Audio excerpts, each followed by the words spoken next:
My wife forgot to delete her browser history. I just discovered her horrifying secret. The searches started at 4:34 p.m. How to stop husband from cheating. I had only clicked on the history tab to delete the last thing I'd searched for when I noticed the entry. Hurriedly, I finished zipping up my fly and stared at it in bewilderment.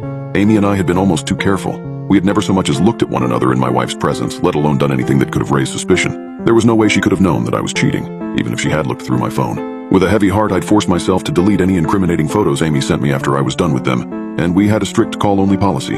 Amy was our latest hire, and aside from being great at her job, she excelled in garnering male attention. Everyone loved her. I tried to ignore her at first, even finding excuses to go home early, but eventually her charming giggle got the better of me too. 4:37 p.m. How much does divorce cost? Droplets of sweat sprang out on my forehead. What? Was my wife planning to divorce me?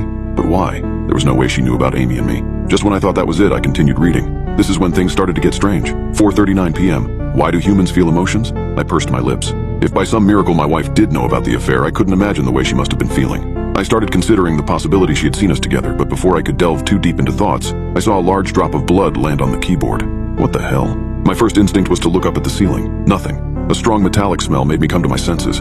I brushed my hand against my face. A bright red smudge sat on my palm. I stared at it, alarmed. I'd never gotten nosebleeds before, aside from the time I got hit in the face with a football in high school. My head raised, I scrambled to my feet and made a dash for the bathroom, my hands cupping my throbbing nose.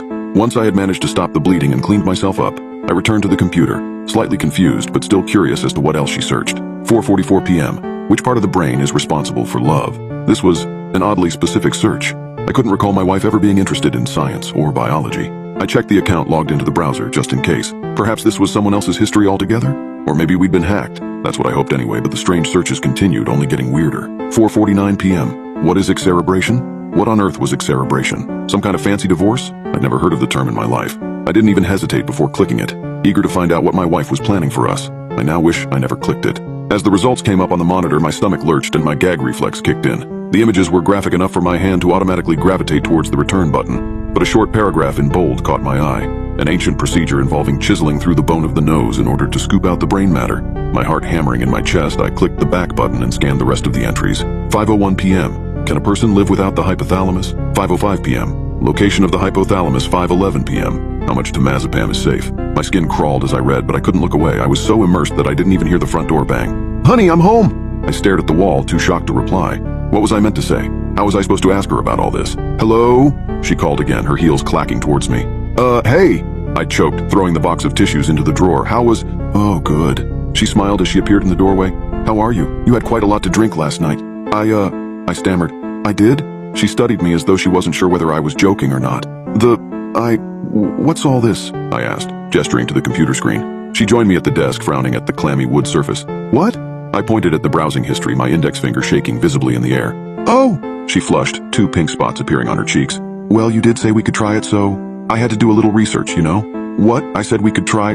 What? Oh! She waved her hand dismissively. The something. You probably know better. My blood ran cold. The excerebration. Karen, what did you do? But before she could say anything, a splash of blood landed on the carpet, and then another one, and another. Karen watched me, her skin growing pale.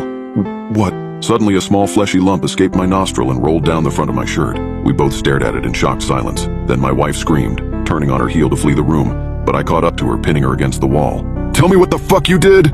She tried to fight me, writhing under my grip, but I held on tight. Blood was streaming into my mouth and down my chin, staining both of our clothes. How can you not remember? She screeched, trying to elbow me in the ribs. Don't you remember what you did? I stared at her panic-stricken face, trying my best to recall any memories from the previous night. No, what did I do? You came home after work and told me you were leaving me for Amy, she sobbed. You said you didn't want to love her, but you did. I stood there quietly, mulling it over as more pulp splashed onto my stomach. We need to call you an ambulance, Karen shrieked, trying to pull away. What the fuck is that?